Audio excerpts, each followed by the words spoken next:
All right, well, welcome today. My name is Sarah Turcotte, and I am the Community Relations Director at Bridges by EPOCH at Westford. We welcome you to today's Bridges to Community show. Welcome. My name is Erica Labb. I'm Executive Director at Bridges by EPOCH in Westford. Today's guest is Mike Beek, current President of the Westford Rotary Club.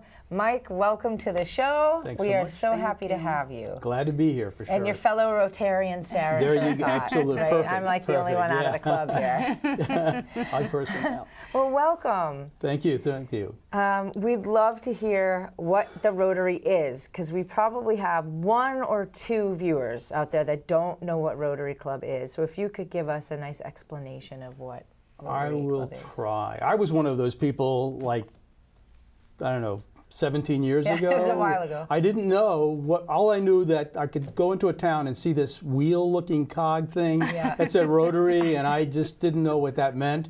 But Rotary, as I found out, is really an interesting, multi-dimensional kind of organization where it's actually around the world. It's international. In fact, there are over 2.1 million people who are members of Rotary. Gosh. And many of them are professionals locally in their areas. There's over 35,000 clubs around the world in over 200 countries. So it's a big organization, but it actually works on a very local level to help bring services into that community that can help people who are in need. It could be people that need food, local pantries that need supplies. It could be there are Boy Scouts and Girl Scouts that are doing projects who want some funds for the projects they do. So on a very local level, the local clubs will actually help those kind of people. But on an international basis, Rotary does some major projects. They help bring world peace.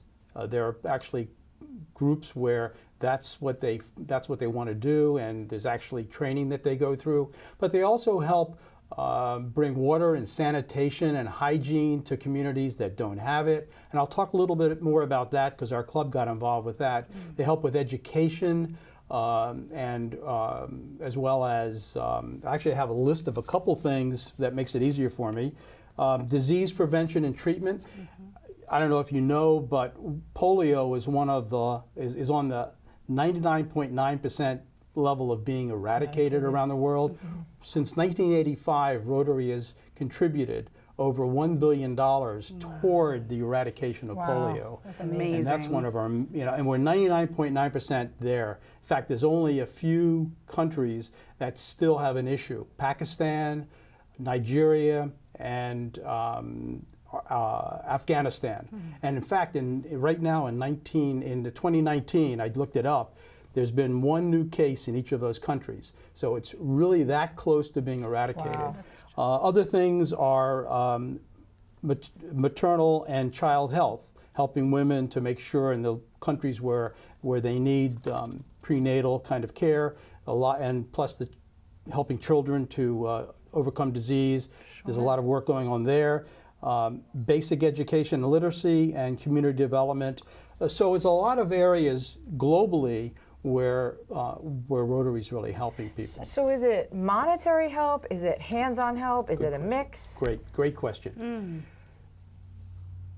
There's all of those. Okay. And in fact, like in our club in Westford, when I first joined, a lot of what our club did was raise funds to give money to people and organizations to do things.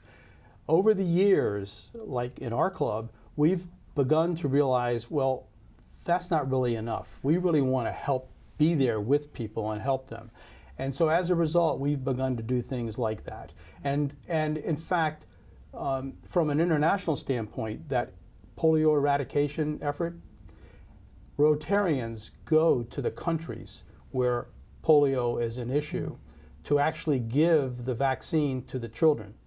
And so there are many trips by Rotarians from U.S., from other countries that go to like Africa and Afghanistan and Pakistan to actually inoculate the children there. Wow. And so then do you connect with the Rotary clubs in those areas if they have them? The answer is yes, and that's a really important point. A couple of years ago, our club decided to do a major, what we call a global grant, which is really interesting, because what happens is our club can donate a certain amount of money toward a project, and then that money that we put in gets matched to some degree by our district, which is made up of several Rotary clubs in this area. And then Rotary International then matches that. So wow. In this particular case, our club decided to do a water and sanitation and hygiene project somewhere in the world. And I actually am the one who wanted that, and the club voted, and then I was chartered with finding, okay, where do we find a place in need around the world that could use our money? And so we actually found a shovel-ready project in Honduras. It was a small village of about 1,250 people that didn't have good running water. They were in the western part of Honduras, really could use help. What we did was we picked an area. I'm gonna have to time out for a second. Yeah. Okay. Because the thought was, your question was. It was about, do you collaborate with? Okay, so. Yep, they'll just edit that. They'll edit.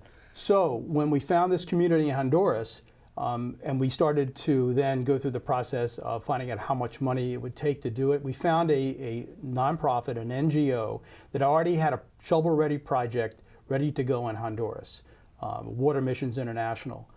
In order for us to get the matching money from the district and from Rotary International to match our input, we had to find a local Rotary Club in Honduras that would actually manage the money, deal with the contractors, so that every dollar could be accounted for. We don't just give it to a government when we do those projects. So, and then that local club has to really have good bookkeeping, so that when at the end of the project, Rotary International says, okay, show us where you spent the money, show us the receipts. So it's really a collaboration between a club like ours in the US with a local club on the ground. And every project around the world requires that in order to get the matching grants. Could you ever, sorry, you may not be able to answer this, but if, let's say there was a project like that you really wanted to do, yes. No club there, could you assist them, or could you work with the local people to form a club? No. Okay. No. It has to be a actual standing club. A standing club. But they're given everywhere though. Over 35,000. It's not going to be hard. Now there might not be one in, I don't know, North Korea. That may be one of the few places where there's not one. There's always hope. There's always hope. And in fact, there were, during certain wars, even World War II, there were certain countries that Rotary was shut down, where the Nazis were. But they managed on a private basis, very secretly, to continue to have dialogues. And then once the war was over, they sprouted up again. Sure. So it's hard to squash really Rotary clubs. It's just so nice to hear that there's a positive, domino effect when it comes to these causes. And I know that was a real big reason why Bridges wanted to be involved with the Rotary, is just the different service projects. And not only are you traveling to, places in need, but we participated with a wonderful event here locally. And there's just something to be said, the feeling you get with, helping hands-on and not just monetary. But we did the food packaging event, and that, helped people not only locally, but, in other places in the state. So I would love for you to share how, you don't have to travel to be a part of these wonderful, projects that you create. That was actually the first time. This was a food packaging project that we contracted with an organization that basically their role is they will bring you the food that you package, and it's dry food that then gets reconstituted, and they're individual meals. We knew that these kind of projects go on, and the food is then distributed locally and internationally, and we choose who actually recipients. But we decided, okay, this would be a great way to get people in Westford to participate. Yeah. So we called upon the Girl Scouts. We called upon various organizations in town. And that particular day, you were there. I know you were doing quite a bit of work toward the end. I got to say, she was cleaning up with a broom all of the material that had dropped on the floor. That was really great. Contrary to popular belief, I am good at housekeeping. You're turning red. That's a story for another day. But we owe you one. But the point is that the mother, we had mothers with their Girl Scouts, and everybody was so excited, and it brings a level of excitement, because when you really do these things, it's like, wow, this is what it's really about. Yeah. And you get a lot of people that are just very thankful that you do that. Yeah. So it brings a lot more satisfaction than just giving money. Yeah. I'll say that. On the international basis, that one project we did for this, we gave our club collected like $23,000. The total project that covered with all the matching grants, $65,000 was the cost of that total project. It's amazing. And we brought good fresh water. They built sanitation facilities, because you can't have one without the other. And then what was also interesting, you bond with these other communities. The local club that was there managing our money, I followed up with them, I don't know, several months after the project was completed. I said, how's it going? They said, fine, but there's one thing we found that we could maybe use some more help in. I said, what was it? Well, we have some elderly people in the village. We have some people that are infirmed, that are not able to walk to the water treatment plant to draw water and take it back home. We would like to get a scooter and retrofit it so that we can carry jugs of water on it. And they said, you could help us. We already have the drawings. And I said, how much is it going to cost? And they told me what the price of buying the scooter was and materials to build out for carrying the water. And it was beautiful, because then we were continuing to help. Yeah. And then they needed to get water to an elementary school that was right near them, because the kids there never have water all day long. And they said we wanted to have a pipe. And I said, okay, how much is that going to cost? And they told us how much money it would take to bring a pipe from the treatment plant over to the school.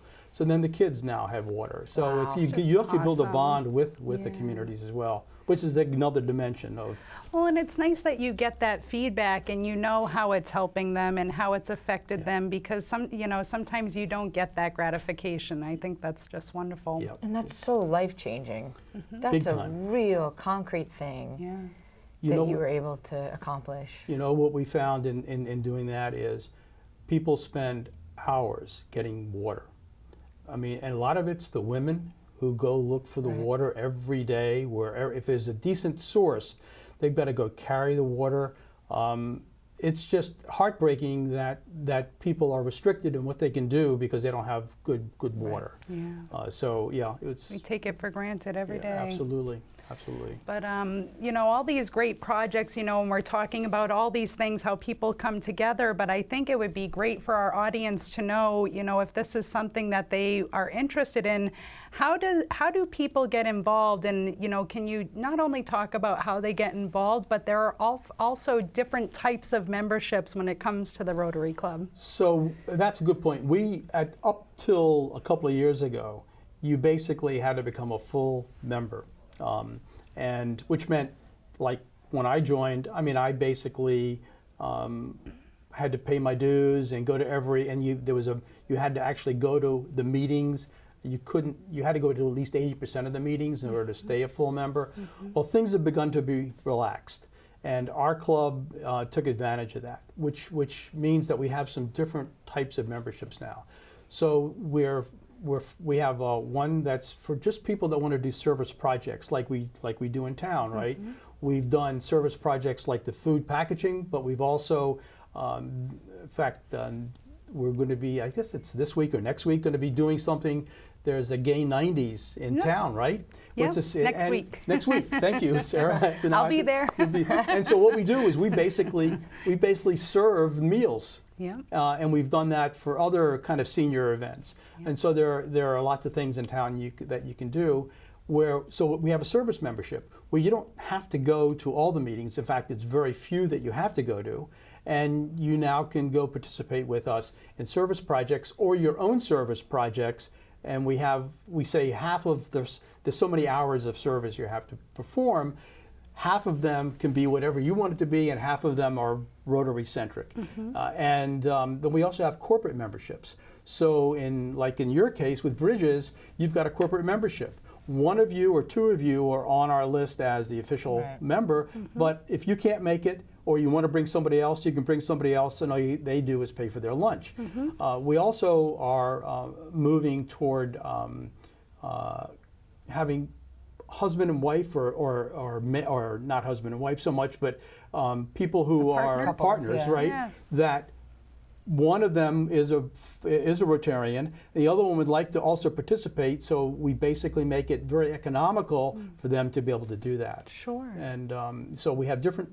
So we are trying to accommodate that. You've loosened up with the times. Loosen up. In fact, that's exactly. We're looking at millennials. We want because a lot of us are not youngsters, and we want to. And we find that like the millennials are very service oriented. They really don't want to go to meetings and sit around and jibber jabber every week. Is what that's what they have to do. Right. They'd rather you just text what to do, and then they're off. Exactly. And do it. Exactly right. Well, and so that brings up another thing that there are other Rotary-oriented clubs. One's called Interact. Interact are for basically high school level kids who want to do service projects, and Rotary supports them, but they're done normally at the school level. Usually there's a teacher that is basically in charge of them. At the college level, that's a group called Rotaract. And it's amazing. I've seen some of them, some of the clubs locally, where they actually do their own projects. In the last year, Rotary has now brought the Rotaract, the college level kids, under the Rotary umbrella. So now they're really officially Rotarians, and they'll become our next generation of full-time Rotarians. Smart. It's smart, right? You got it. That's great. What got you involved personally in Rotary? So that's really interesting. Besides the wheel, the appeal of the wheel. That's all I knew was the wheel. So that's a great question, because for most of my career I worked for companies until about 2001, 2002. And so I was always selling or supporting other people's products or services. I was in software sales, worked for small companies like Oracle and some startups out of California. But when I went on my own in 2002, I said, I got to start selling myself.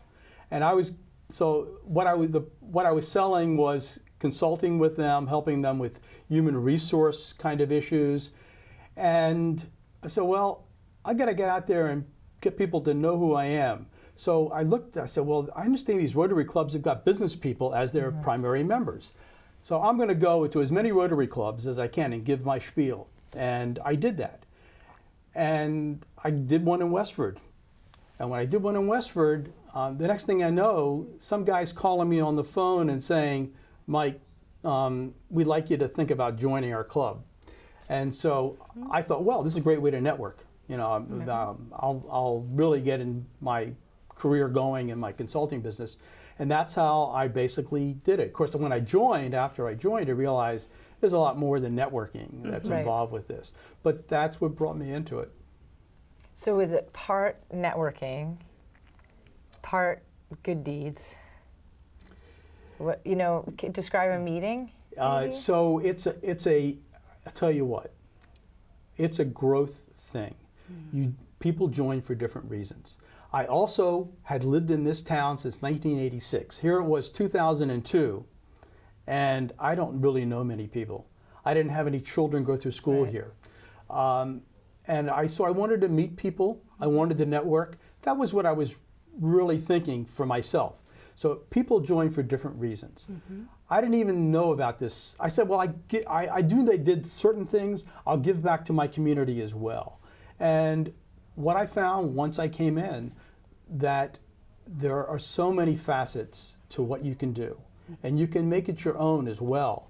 You can think about things that you stumble across where, boy, some people could use some help here. some people could use some assistance here. And you can bring it up and try to encourage your club to think about doing it. There are fundraising things you start to think about doing. I never did fundraising in my life until I got into Rotary.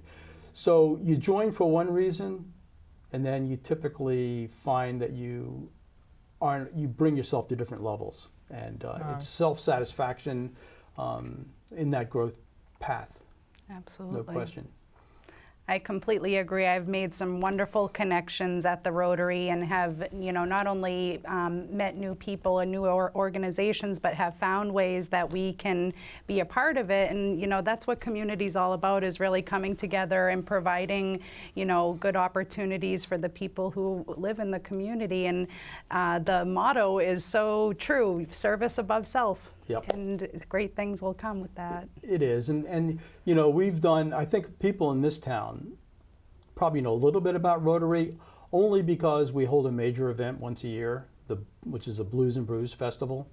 And for years... Nobody wants to miss that. And nobody wants to miss it, except that, and so it's moved from different venues, one venue to another.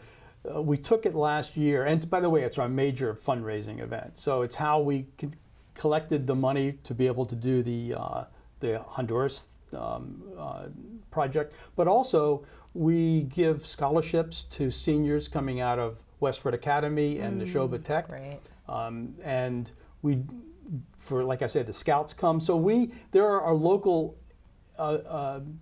projects that we support, and so we need to raise money. It's not just, we don't do it by donating just our own money. Yeah. And so the Blues and Brews are a major thing, but also that becomes a great way to get the community involved as well. We have volunteers that come and help us, so they get to also help us collect money and raise funds and have a good time. We've moved it to Lowell last year. I think the town of Westford was trying to slap us because the day of our event we had torrential rains, and it was like, and so there was almost no crowd. That's too bad. But this year it's also at Lowell. It's on September 7th. Okay. And it's in where the police station is, and it's where they also hold their, I think it's their folk festival. Oh yeah. Yeah, downtown. Yeah. So that's so we'll be doing that, but I'm sure we'll be there. Yeah, I'm sure you will too. Yeah. So if people watching today want to become a member, maybe say a more traditional member, what's the obligation? What type of folks join? What could they expect? Who did they reach out to? Yeah, who do they call? So, well, number one, they could go to the Westford, our website, which is westfordrotary.org. They could also if they go there, there's a telephone number. I don't really know what it is right off my top of my head.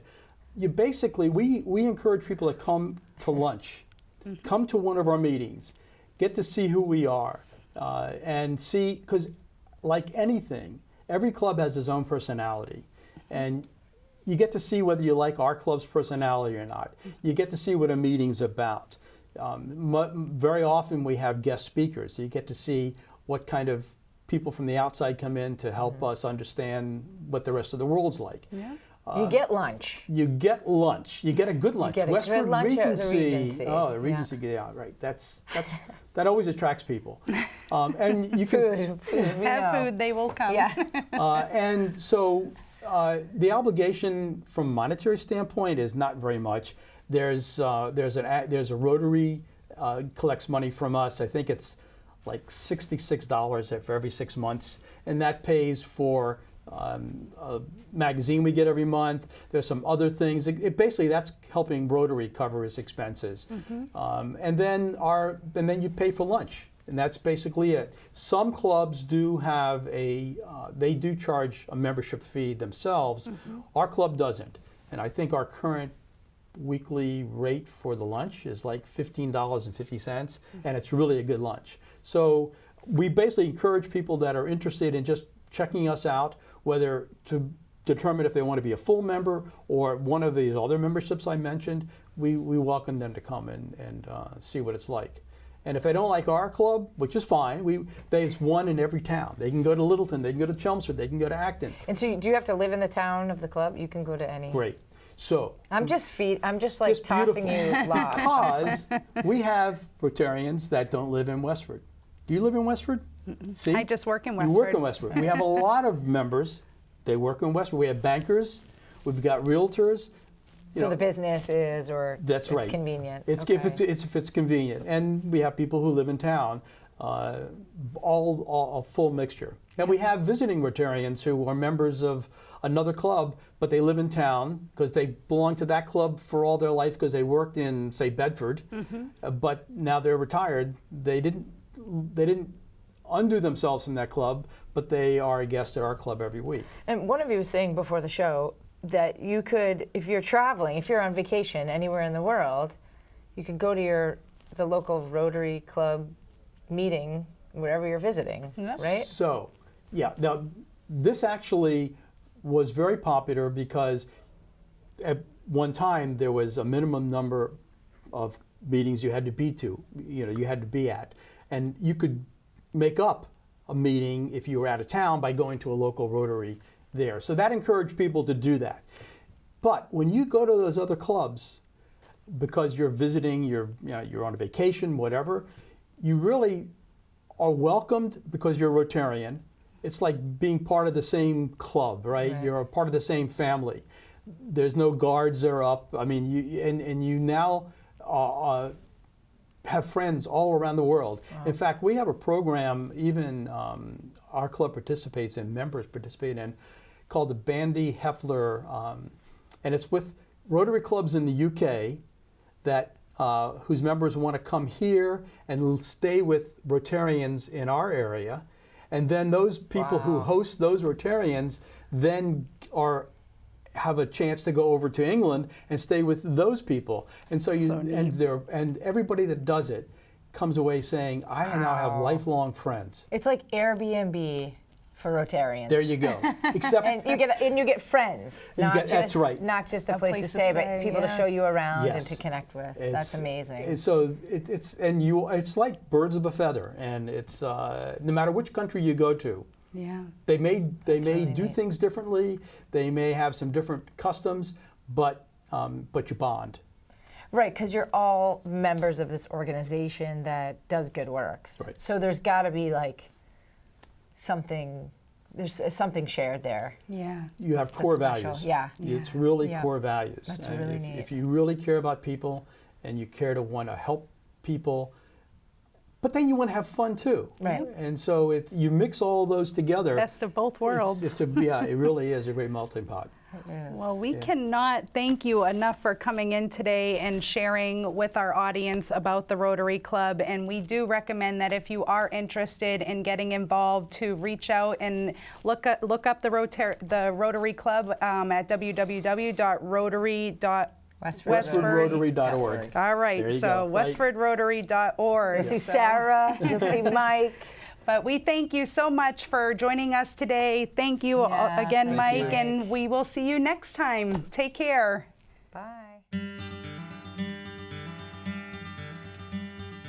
Bye.